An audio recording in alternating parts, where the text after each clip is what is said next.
Since the driven noise, yeah, the mess we make. Machine Pun Kelly get caught in the fake. Facts and logic with a twist of chest. Strip it down to truth, yeah, forget the rest.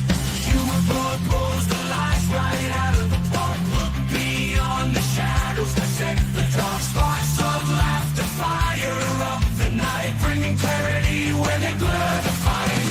Cut through the chaos, yeah, the tangled lies. Machine Pun Kelly with the sand clear eyes. Truths and jokes gonna rock this show. Step into light where the real facts glow.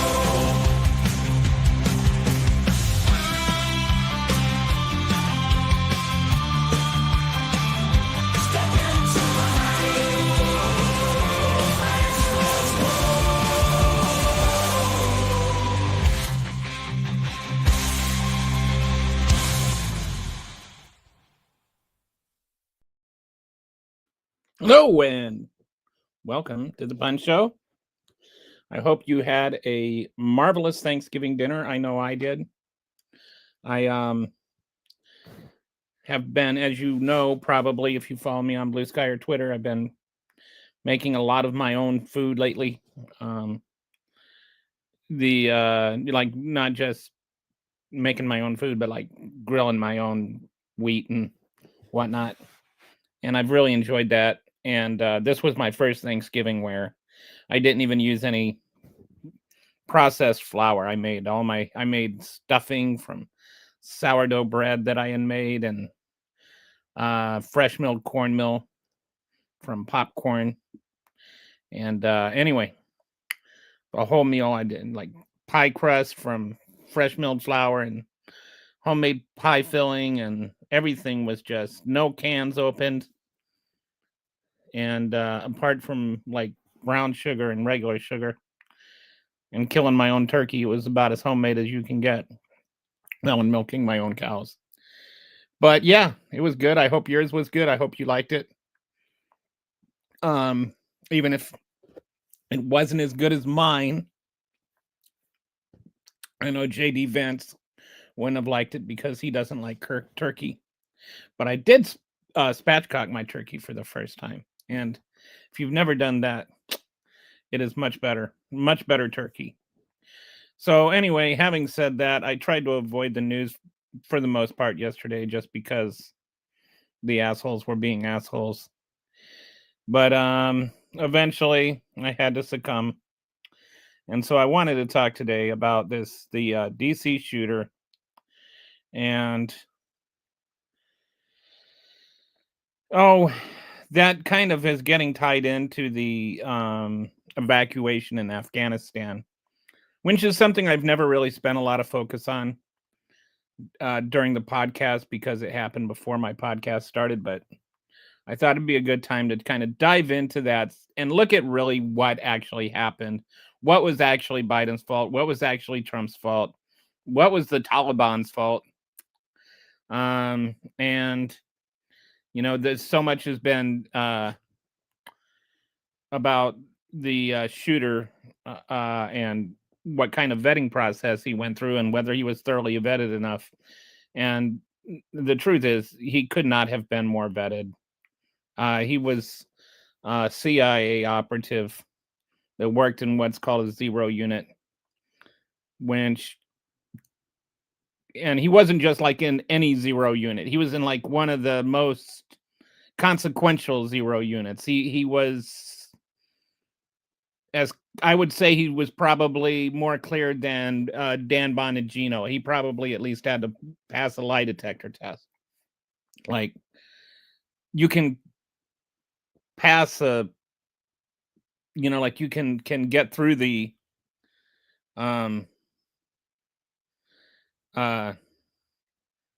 you can get through the vetting process and still have problems later. So somebody asked if I'm okay. Yes, I'm okay. I don't know. Is there a reason that you're concerned, or I'm late, sorry. And I was waiting for you too. Do the thug shake, grandpa? I don't know what that means. Sometimes comments on here are weird. I don't even is that like supposed to be an insult or I don't know. Feel free to clarify. But anyway, um, I just guess I'll just start in on what's going on with the DC shooter, and I wrote a piece on this. His name is what is his name again? It's Ramalana Lakanawel. And he was 16 years old when he got recruited into this unit. I think they were called 03, and they were one of the elite units that would do the kind of things they did. And they had a lot of the U.S. troops that were working with those groups will tell you that they're alive today because of these, specialized units. And he did that as a kid. He was 16 when he got recruited. I mean, just think about that. Think about what you were doing when you were 16 years old. I doubt it was like executing citizens of your own country on behalf of another country, because your country was run by, these religious extremists. And so he worked with them for years, and with the CIA. So they don't just like grab somebody off the street and say, hey, let's go kill some people. Like, this guy was associated with some of the most and familiar with some of the most most intimate intelligence, the most delicate intelligence that we had over there. So of course he was vetted by the CIA. It would be silly to suppose he wasn't vetted by the CIA. And he was running these operations while Trump was president in his first term. All right, so let's not make this out like a Biden thing. All right, like they want to make this into something Biden did for some reason. But this guy, he was doing this stuff, right? And he came to America on this special program. It was called Operation Allies Welcome. And that wasn't just for, that's a lot of the news is talking about TPS, which is temporary protected status, which some of the Afghanis that were cleared to come here in those last days were here on TPS. But Operation Allies Welcome was people that had really worked intricately with U.S. troops and to whom their lives would be in danger if they were, stuck there with the Taliban. They would have most likely been executed. And so we've got some weird comments here. How long you been hating black? I don't know what that means. Got a hello. And I got a get off, man. He'll hit a little crit walk, bro. I don't know what that means. And do the thug shake, grandpa. So anyway, like I said, I get some weird comments on here. But they get mad at me if I don't like shine them so everybody can see their weird little comment. But anyway, so he was running these ops, and then when the U.S. pulled out, we brought him with us on this temporary, or on this Operation Allies Welcome. And then he got vetted again for that. And then he got vetted again when he requested a permanent green card. And then he got vetted again when he requested asylum. So that's at least 4 times he was vetted by the United States government.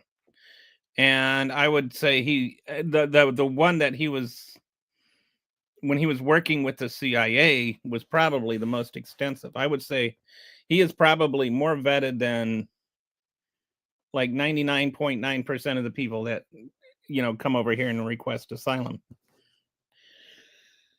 So everybody keeps talking about, oh, we need to, go back and look at the vetting process, as though the vetting process was the problem. Nobody has identified anything that was missed in the vetting. Like, he wasn't running around doing terrorist activities or something like that, and there's no indication.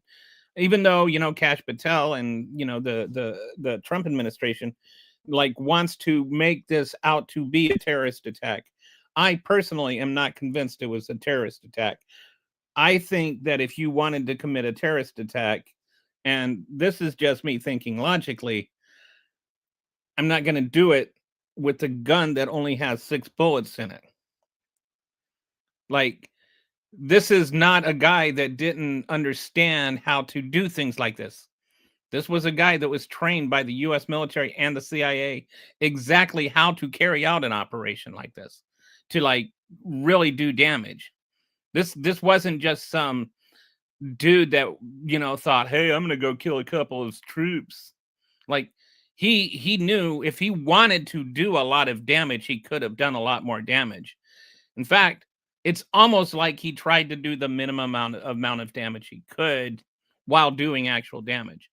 And so he drove to DC from Washington State to Washington DC. That's a long drive, but it's also a lot of time to think. It's a lot of time to go, maybe this isn't a good idea. Maybe I can change my mind. There's a kind of determination in that drive that I find interesting. Like, you really have to want to do what you're going to do, to drive across the continent to do it. So then he parks his car like 2 blocks away from where the shooting was, or I'm sorry, the shooting was like 2 blocks away from the White House. And according to some reports I was reading, it's literally as close as you could get to the White House without, like actually engaging with military. And then he executes and tries to execute these 2 guardsmen with his little pistol. Well, not little pistol. I guess it was a big pistol. It was a 357, but it was a pistol. And it wasn't even like a Magnum, where you could get 10 or 12 shots. It was a Smith & Wesson, where you only had the 6 bullets, which is just not what a terrorist would do. Not someone that knew what they were doing would do, and he knew what he was doing. So that he did that, I'm not trying to say there's a conspiracy here. I'm just trying to say I don't think his intentions were that of a terrorist. I think his intentions were that of somebody that's trying to commit suicide by cop, only he's using National Security Guard or National Guard people as in place of the cops. I think he was trying to kill himself by carrying out this attack. I think that if you go and you look at the kind of things he did, the kind of things that these zero I don't want to say zero groups do and did, these kind of operational units he was in, they did a lot of horrific crap. They did the worst stuff for the CIA. They did stuff that the CIA couldn't do because it wasn't legal for them to do it. They did some nasty stuff. And he was a GPS tracker for them. And so he saw and participated in some pretty terrible things against his own countrymen to try and make his country better, right? I can only think, like, I'm just putting myself in his head. I think he's doing this for what he would consider at the time, the 16-year-old kid that was doing this stuff was doing it for patriotic reasons, according to him. Just trying to understand where he's really coming from. I think that he believed in what he was doing when he was helping the CIA to overthrow his own country. And then he does that. He puts his life on the line. And not only his life, his family's life on the line. Every day for years, he risks his life and his family's life. And then the US just pulls out.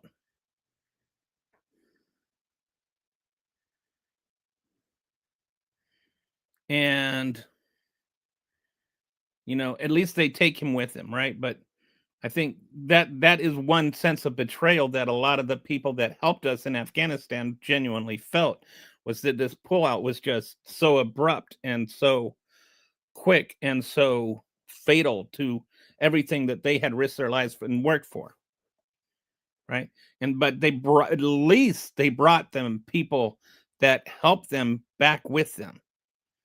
And I'll get more into the whole withdrawal thing in a bit, but right now I'm just trying to focus on this one man and how he must have felt about that. So then he goes to Washington and he just kind of lives his life with his wife and his kids, and they then he gets granted asylum, but then Trump pulls TPS status for everybody from Afghanistan. And all these people that had risked their lives are suddenly now in danger of being sent to go back to Afghanistan, where they're going to get killed by the Taliban.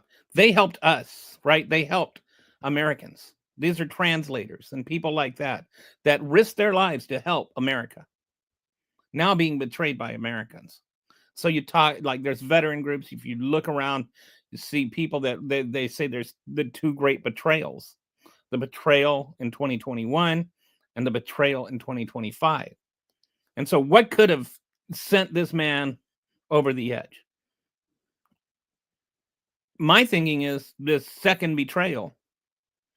Maybe, like, I as far as I know, I haven't seen anything that he was in danger of being deported.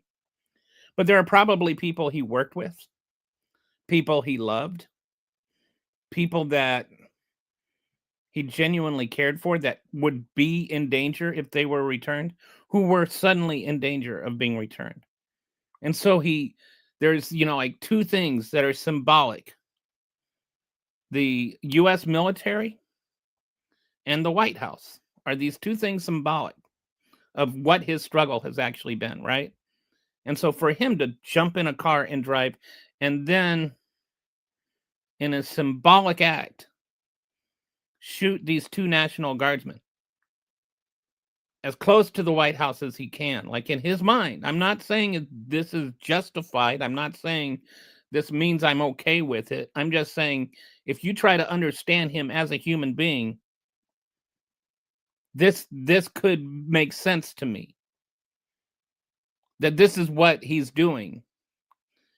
And so he shoots these two guard people. He murders one. The other one, hopefully they'll pull through, but still, they're, like, they didn't do it. I'm not saying they deserve anything. So, like, don't take things beyond what I am saying. Although I know some people will. And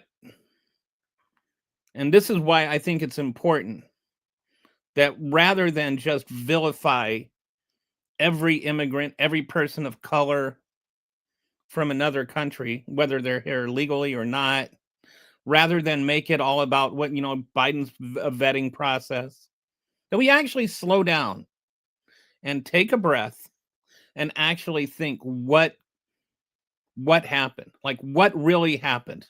Like, don't politicize it. Don't make it about Trump having the troops in DC. And don't make it about Biden and the pullout in Afghanistan. It's not about either one of those things. The guy did not jump in a car and just go and decide to shoot troops in DC because he wanted to make a statement about there shouldn't be troops in DC. It's not a terrorist attack. If it were a terrorist attack, the targets would not have been two nobody National Guards people.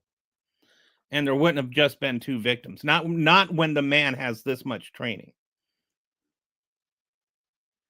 I think it was a suicide attempt. That's me. I mean, I'm not an expert. I could be wrong. There could be some CIA analyst that would jump on here and explain to me why I'm being stupid, and that's the case, then I'll retract it. But right now, I don't see anything inconsistent with what I'm saying. All I see is one guy drove across the country, parked his car, got out, walked, and then shot 2 National Guardsmen with a gun that could only fire 6 shots.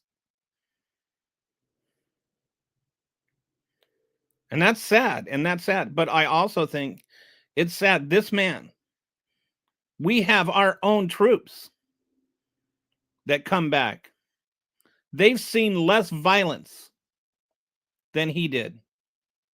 And they have PTSD. They were seeing it in another country. He was seeing it in his own country. And they're grown men. And he was 16. And so he comes back, and we don't give him any mental health counseling.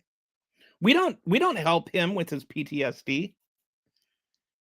And I just have to wonder if what I'm saying is right.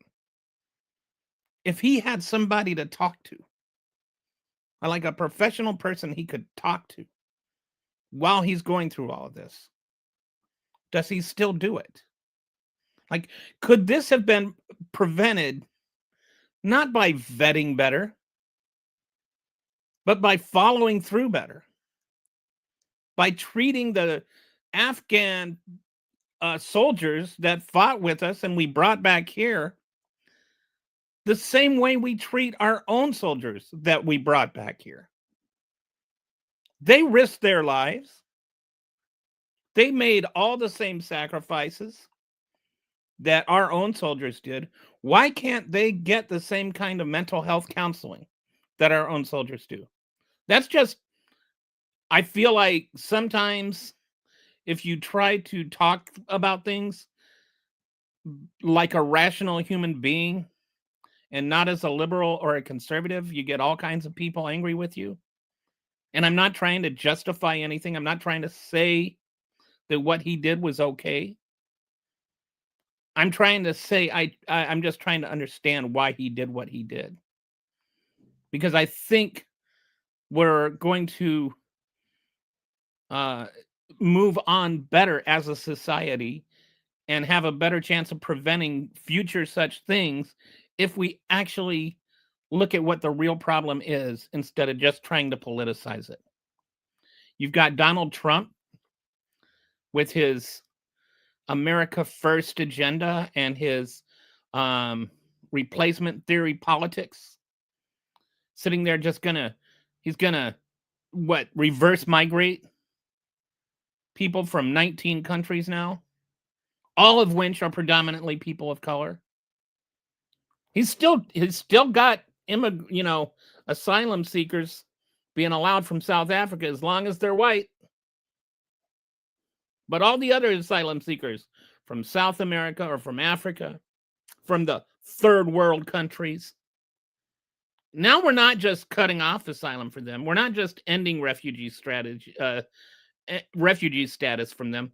We are reverse migrating. We're going to start deporting people that already went through the process and came over here the right way. I've said on this show before, like people say, "Oh, why don't they just come over here the right way?" And I've said it's only a matter of time before it starts to escalate from there. You've got him trying to revoke the green card status of people coming over here the right way. He's already revoked the legal status of other people who came over here the right way. Don't say just come over here the right way and then back somebody that's deporting people that came over here the right way on the pretext of one person that shot 2 people. You may not have noticed this because, like the news doesn't really cover these things anymore. but American citizens also murder people. It happens. Like, really, no, truly. And all of the ones, all the American citizens that have shot people are not all transgender liberals.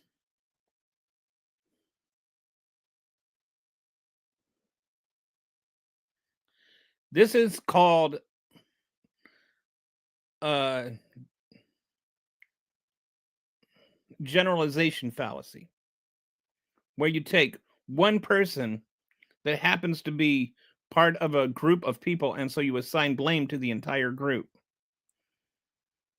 It's also called racism.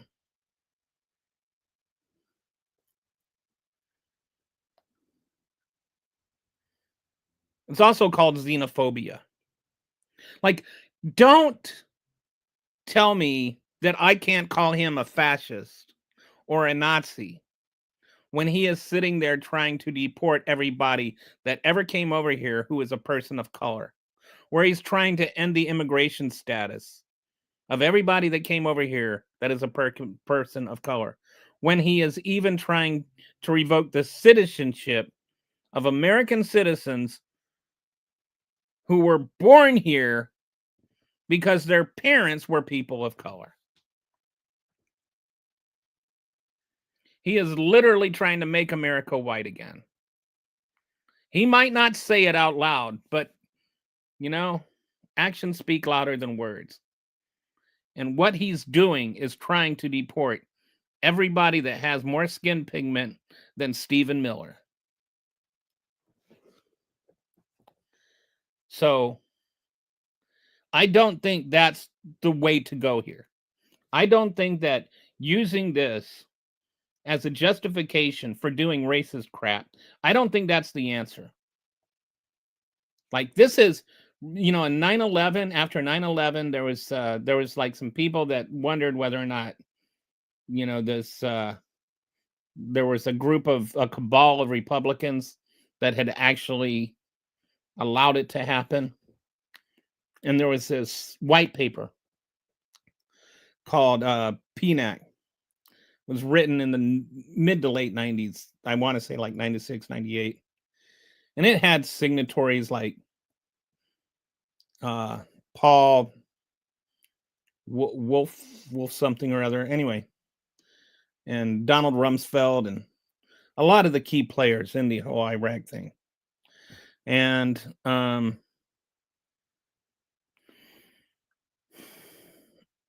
it even, in that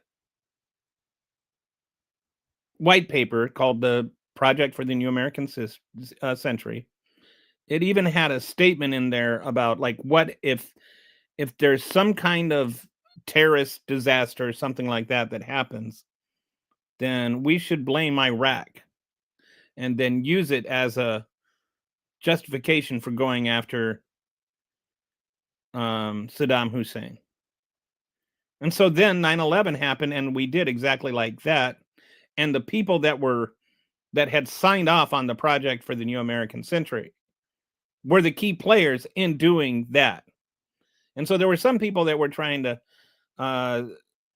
stir up the like a conspiracy theory that we had let it happen. And I don't think that they allowed that to happen on purpose. I don't think they let it happen. I think that's kind of overblown. But I do think that they saw an opportunity where everybody else saw a tragedy. They saw something tragic and they said, we can exploit this for our own purposes. We can use this to get what we want.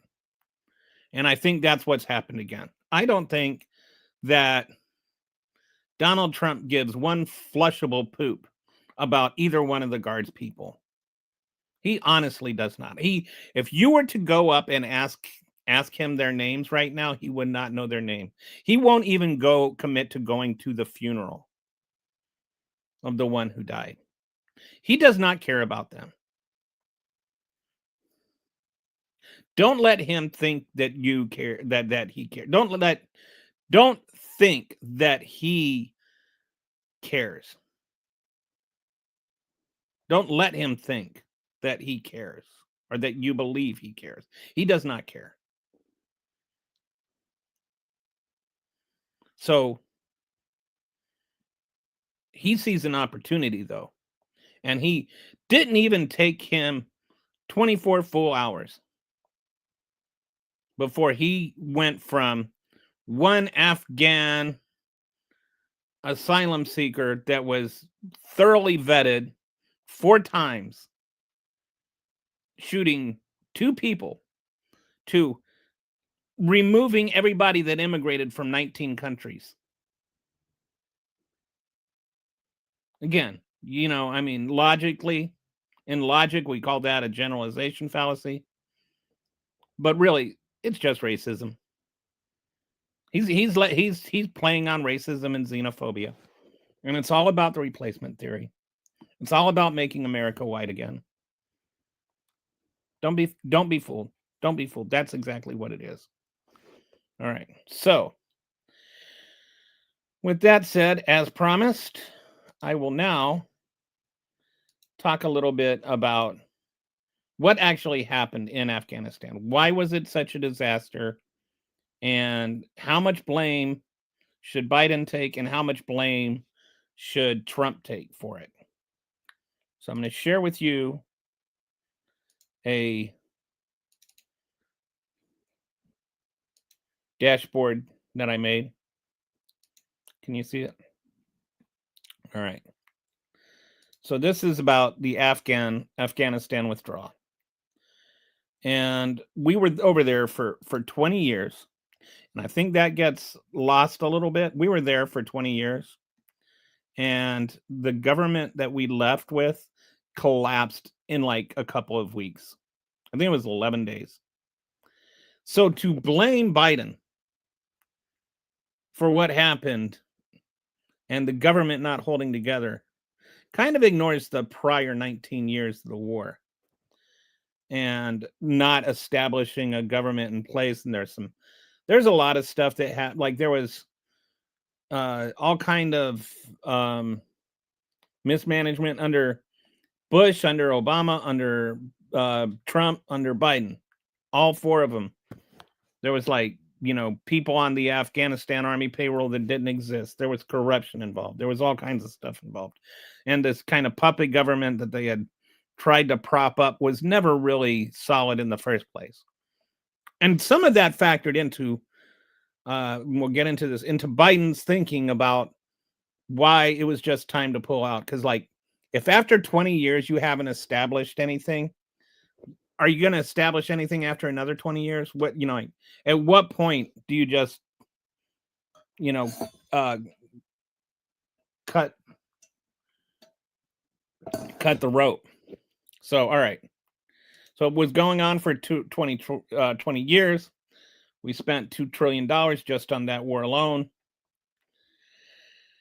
And that's not even counting all the money we're paying on the interest that we took out on that $2 trillion. Took 11 days to completely fall apart. And in those 11 days, we evacuated 120,000 people. And one thing I'd just like to point out about this, that's actually pretty friggin' amazing. We talk so much about the failure. What about the success of getting out 120,000 people in 10 days or 11 days? So, actually, I think I'll start off with the timeline. Just so we can go over what happened. It started off in February 29. Trump signed the Doha Agreement, where he set a May 21st deadline, a May 2021 deadline. In this agreement, he excluded the Afghanistan government and he legitimized the Taliban, and he released 5,000 Taliban prisoners. So this was all something that was already set in motion, right? From February of 2020. This was COVID was just beginning to be an issue right now, right?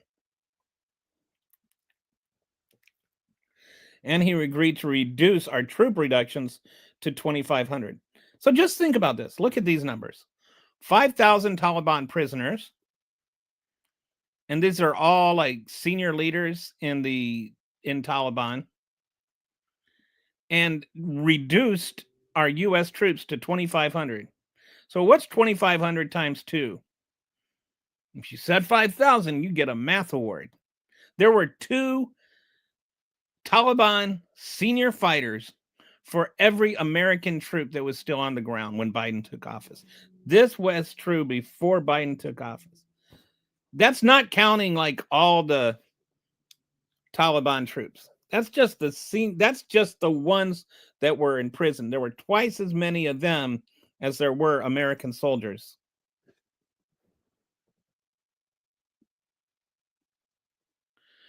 Okay. So, then what happened between January 15th, 2021, or so I'm sorry. So then as they're being released, the one thing that doesn't get mentioned a lot, as these people are being released, these Taliban prisoners, they're going around Afghanistan. They're going to all the villages and towns, and they're saying, look, surrender now. And, when this day comes, when the U.S. pulls out, we won't kill you. We won't murder your entire town. And the elders or whatever of these different cities, whatever, like whatever governing structure they had, they're like, okay, yeah, we kind of like the idea of not being massacred. And so they surrendered to the Taliban before the pullout ever started. And that's why the whole collapse that's shocked all our, leadership and U.S. intelligence, they had no idea this was going on. This was all while Trump was president. So the basically before Biden was ever even inaugurated, Afghanistan was done. And that was 100% Trump. You cannot blame Biden for something that happened while Trump was president. I think we can all agree on that. This was it was inevitable. And so a lot of what I say about what happened with this, I compare it to Trump doused the house with kerosene, lit the match, set the whole thing on fire, and then complained about the cats that Joe Biden wasn't able to rescue from the house. I'm not saying that Joe Biden shouldn't get any criticism, but I'm saying he doesn't deserve all the criticism, and Trump probably deserves more of it. So then when Biden became president, he inherits the Doha Agreement and 2,500 troops on the ground. And Taliban is like just basically running a shadow government already. He extended the deadline a couple of months to give them more time. This may or may not have been a mistake. It's hard to know exactly. One of the things that they do with this is they look at, well, if he had done this, then things would have been better. If he had given up, or if he hadn't given up Bagram Field, then everything would have been okay. But that's got its own set of consequences that come with it. So Taliban negotiate local surrenders. So this is where this prearranged collapse that I was talking about happened. And then, so what happened is Biden left Bagram Air Force Base, and that only left the one civilian airport for all the evacuation operations. But there's a lot of talk where people talk about, like, well, he gave up Bagram, and that was the big sin. Even the most conservative reports were that he would have had to have 5,000 soldiers in Bagram just to defend Bagram, and that's probably not realistic. The more realistic ones were, like Miley said, General Miley said it would take like at least 25,000. And then there was concern too, like on the other hand, that if he did reinforce the troops, then the Taliban stops operating on the ceasefire. And if they stop operating on the ceasefire and start firing on troops again, then you've got like a full-scale re-engagement of hostilities. So yes, the way things happened, 13 people died, but that doesn't mean that nobody would have died if we had gotten Bagram or kept Bagram. We would have had to send in more troops that could have re-escalated conflicts there. There could have been a lot more than 13 people dying. And the ones that were advocating for that were advocating for a reverse in policy on Afghanistan. They wanted to reverse the whole the whole Doha agreement. They wanted to stay there. But that's where I come back to. We were there for 20 years and we didn't have any kind of government to leave them with. Why would another 20 years make a difference? So Biden was left between two really crappy choices, and he chose the less crappy choice. Now, you can blame him for choosing the less crappy option, but that doesn't mean that the option was any other option was better. And I have never heard anybody that complained about this offer a legitimate and viable way out where no American troops died, where things got better. People complain about the vetting process and, oh, well, why wasn't he vetting them sooner? I agree. He probably should have had some people vetting as soon as possible, right? Because he knew that this deadline was coming up. And so they should have accelerated those things. They thought there would be 6 months to a year. But I would also say, how come Trump never gets any of the same questions? How come nobody asked why Trump wasn't vetting things as soon as he made the Doha deal? Why not the 10 months where he was still president? You know, instead of running around talking about how, the election was being stolen from him. Why wasn't he doing it after the election? Why wasn't he even conveying to the Biden administration what was actually happening? There's an easy way to politically frame this to where the attack happened under Biden, the withdrawal happened under Biden, therefore it's his fault. But wouldn't that be the same as saying the DC attack happened under Trump, therefore it's Trump's fault? Like this idea of something happened while you're president doesn't mean that what happened because you were president. What would Trump have done differently? Like, what would he have actually done that would have made things go more smooth?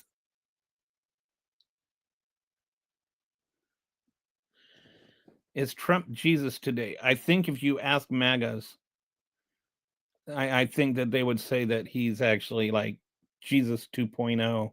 He's Jesus with all the deity, but none of the liberal stuff.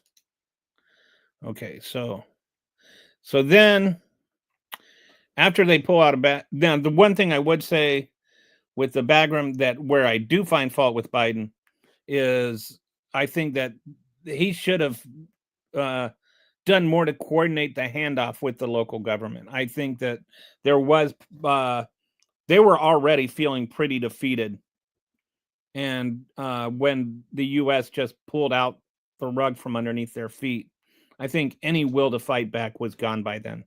I think that was maybe the last domino to fall. And so, like, I do think that he does bear that responsibility, but I don't think that keeping Bagram was a realistic scenario, especially keeping Bagram without any casualties. Like, and I don't hear people that say he should have. I don't see them playing out the scenario to how he could have done that with better results. So then the first provincial capital falls just like a few weeks later. Then Kabul falls. And then, so by now we're up to mid-August. And there's this emergency evacuation where 120,000 people evacuated in chaotic airport operations. And then in Abbey Gate, there were 13 U.S. service members and 170 Afghans killed. And that's tragic. I'm not saying it's not tragic. I'm just saying evacuating 120,000 people in 11 days and only having 13 U.S. servicemen and 170 Afghans killed, that's actually pretty amazing. Like, it could have been so much worse. So much worse. And we don't talk about that. We don't talk about how that was, other than the bombing and other than that one incident, that it was actually pretty nonviolent.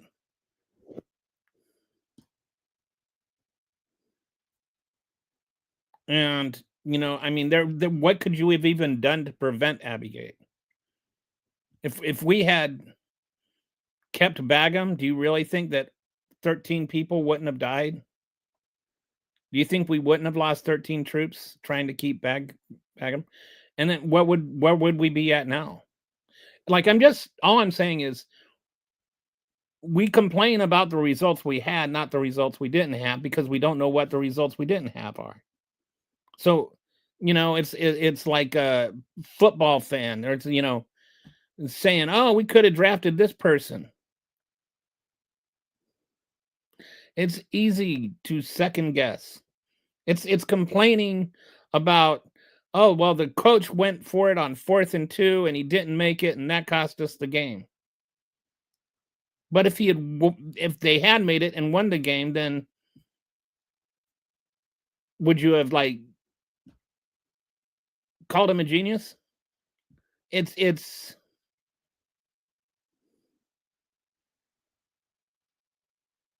or what if, you know, if they had just punted instead of going for it and they'd still lost, would you said we should have gone for it?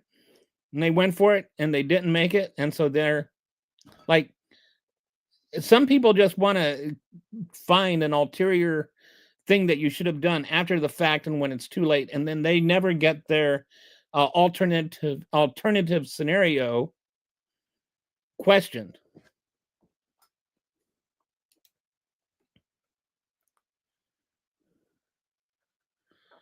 "54% of Americans between ages of 16 and 74 cannot read above a 6th grade reading level, according to." Yes. So then we were out of there by August 30th, and we are out of Afghanistan now. We have not been a nation at war for 4 years. A little over 4 years. Donald Trump's trying to end that. Mr. Wartime, you know, a peacetime president, no new wars, suddenly wants to go to war with everybody. But anyway, let's just go through. This is just, you know, my estimation of who bears responsibility and for what, and according to how much. The Doha agreement, some of it, there was going to be an agreement somewhere at some time that was just systemic, so that's 10%. Trump made the agreement and set all the conditions, so he deserves most of it. Biden could have just canceled it, so that's why I've got him at 10%. He could have ended the agreement. It would have had its own set of consequences, but if we're just looking at the Doha agreement, then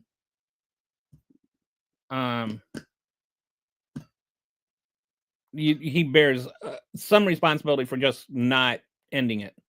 The prisoner release, 100% under Trump. Nobody else would have negotiated that, and they were all released while he was president. So nobody, like, there's nobody else to blame. There, you can't even possibly rationalize anybody but him releasing the 5,000 Taliban prisoners. He wanted to have them over to Camp David for like a party or something. The troop drawdown, 70% of that I've got for Trump, because it was almost done by the time Biden, like it was down to 2,500. I have Biden down as being partly responsible, not so much because of the drawdown, but because he could have reversed it. If he wanted to, he could have put back in the 25,000 troops or another 2,500 troops or however many would have needed to be able to keep Bagram.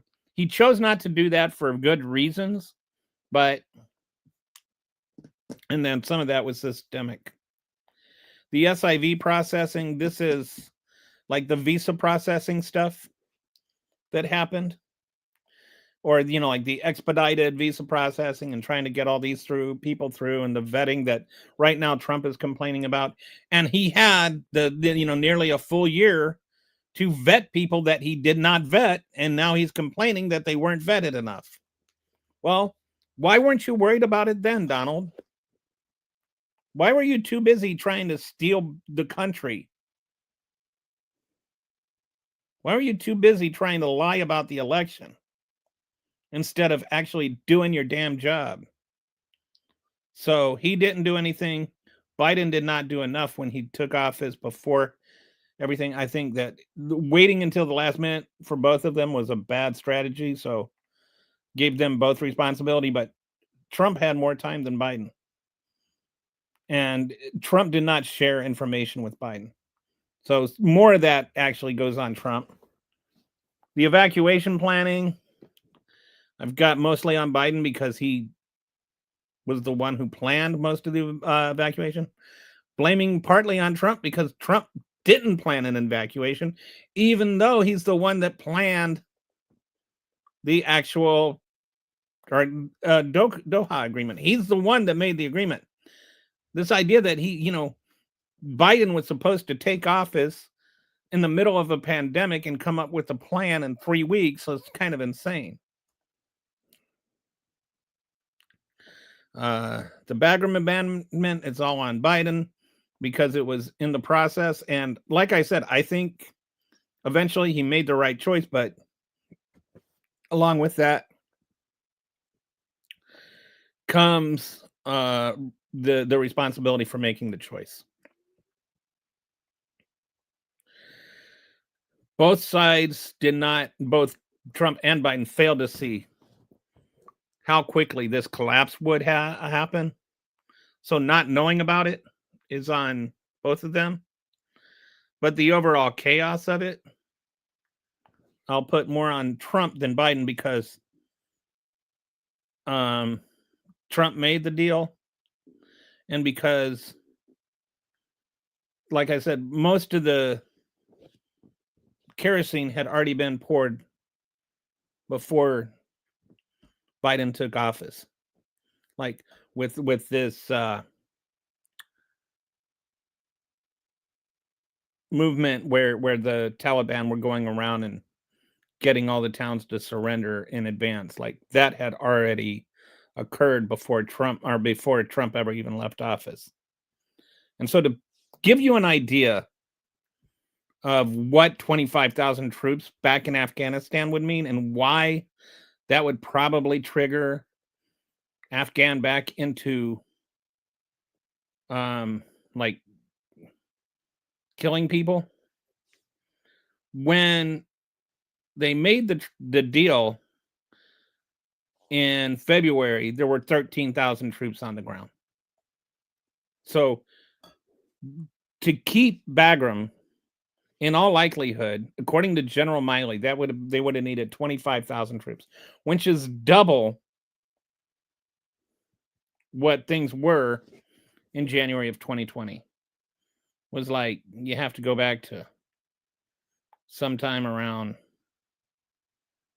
2013. You have to go back more than a decade. What was it in 2014? Have to go back more than a decade before it was you get to that kind of troop levels.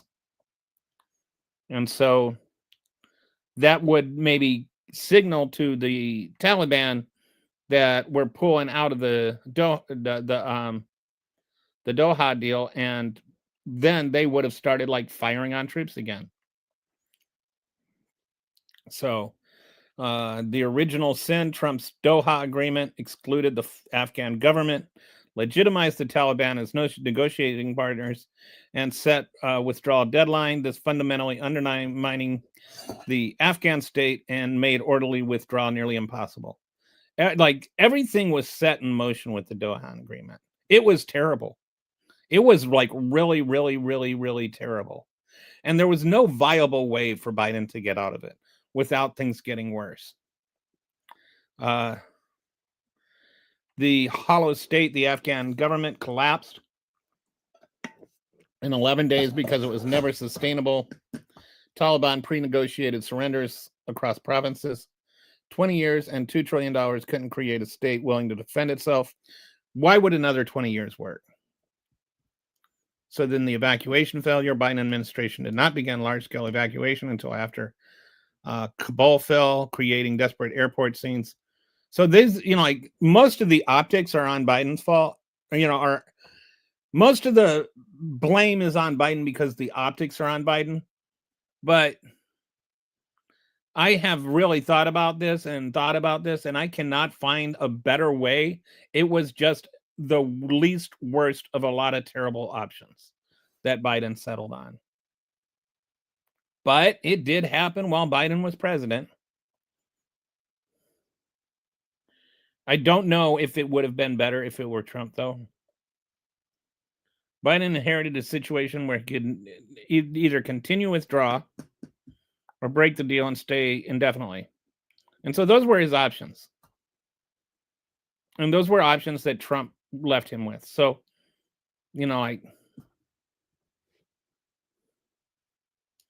it's worth thinking of. Anyway, so let's think about like some of these what ifs. What if Trump processed the SIVs aggressively in 2020? Like, what if after he made the agreement, he started processing these visa requests to come over so that they weren't packed into like just a few months, but started evacuating them immediately? Like, what if some of them were even in here before there was an inauguration? What if some of them were in America before the inauguration? Why couldn't we have done that? How come nobody asked that? Like, he's there complaining about them not being vetted. Well, Mr. Trump, why didn't you vet them? You had the chance. You were president. You could have brought them over here and thoroughly vetted them yourself, but you chose not to. I'm not talking about granting the guy asylum in April. I'm talking about bringing them over here in the first place. You could have brought them over here. You could have vetted them according to whatever standards you chose, but you chose to not do that. This is like sometimes, like my wife doesn't do the dishes, so I do them. Then she complains about how I do the dishes. I'm going to say, well, then if you can just do them next time. Like, you don't get to not do the thing and then complain when somebody else does it that it's not done to your liking. So why didn't you do it, Donald? Why not? Why didn't you vet them? If you think that it was so important to vet them, why did you not do that? Why were you too busy worrying about whether or not the election was stolen? You were more worried about yourself than you were the country. That's why you're a terrible president. So if he does that and you've got all these people that are already safely over here, you don't have the same kind of chaos. You don't have Abbygate. Anybody want to explain to me why it's okay that Trump didn't vet a single person?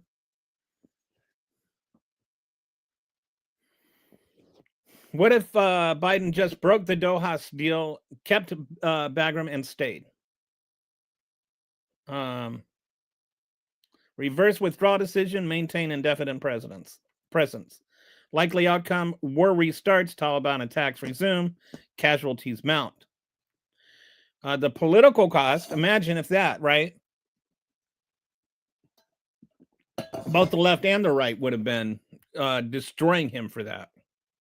And rightly so. And I agree, he should not have done that. But the idea that he, like retroactively, people saying he should have, why didn't he just listen to the generals? The generals you're quoting wanted to restart the war. What if Biden sent 10,000 troops in May 2021? That would have quintupled the forces that were there. A major troop surge to secure evacuation, hold Bagram. Likely outcome, better infrastructure, but possible Taliban attacks on larger force. I think it's more than possible. I think it's highly likely.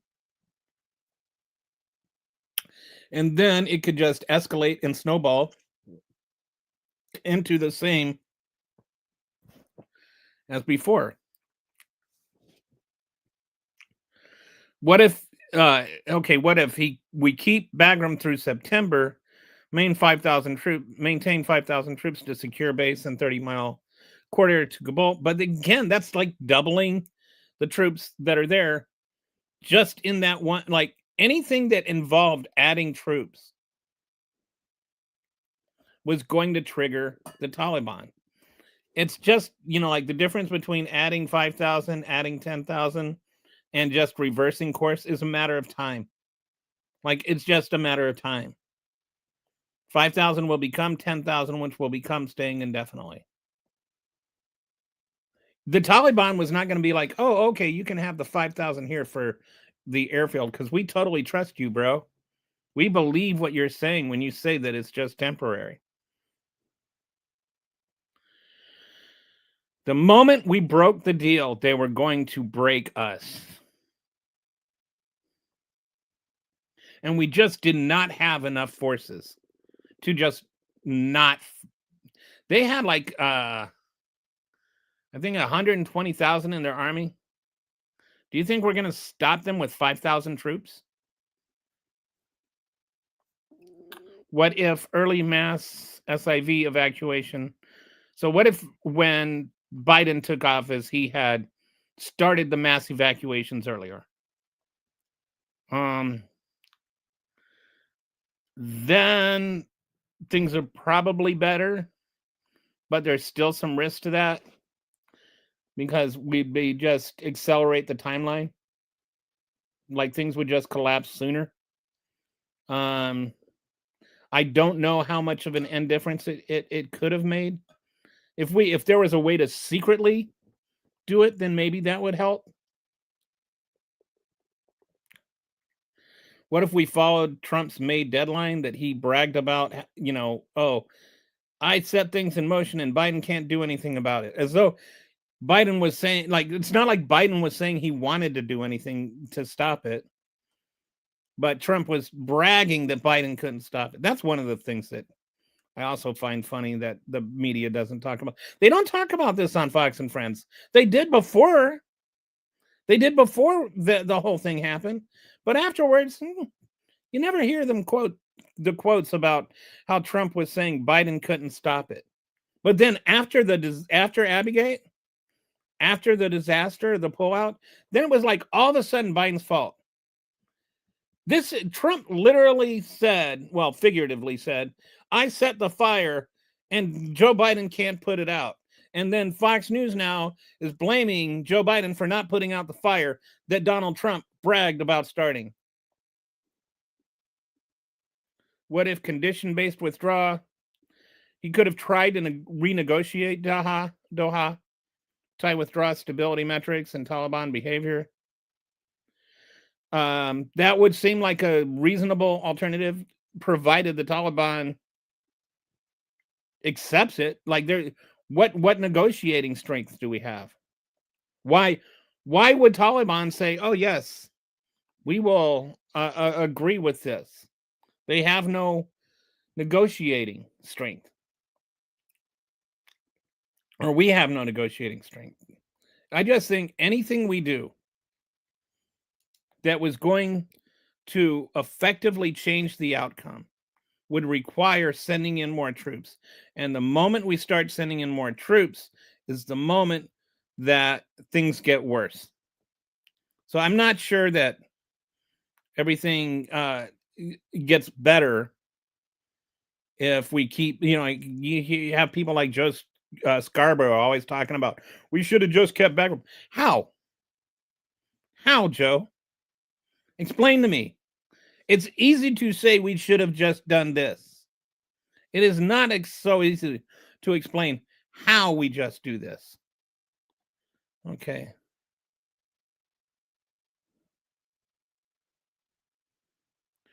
Oh, that's from the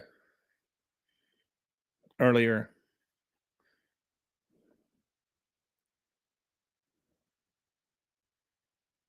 U.S. Department of Education also said there is a law called IDEA, which was baked in the website laws pages.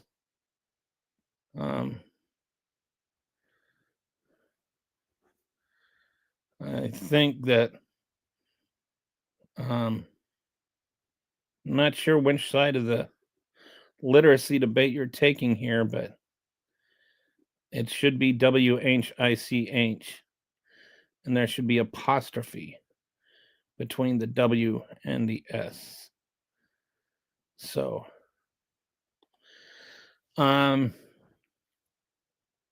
anyway, I just wanted to get on and talk about some of those things. One, I think that the guy that did the shooting was thoroughly vetted. I don't think it was a vetting issue. Number two, I think that the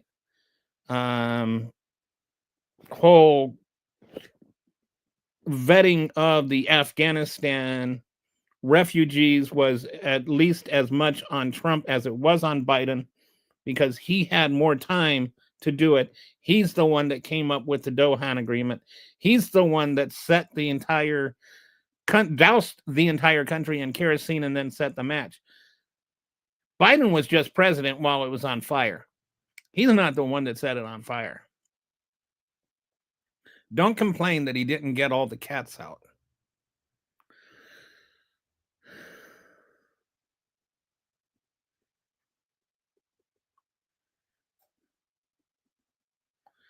Anyway, that's anybody. If anybody has anything relevant to say, there's some kind of debate going on about literacy rates in my comment section here. Which, by the way, just weighing in on that subject, the whole reason that we have issues right now with test scores going down has a lot more to do with smartphones than it does with anything from the Department of Education. And I find this 54%. I'll look it up.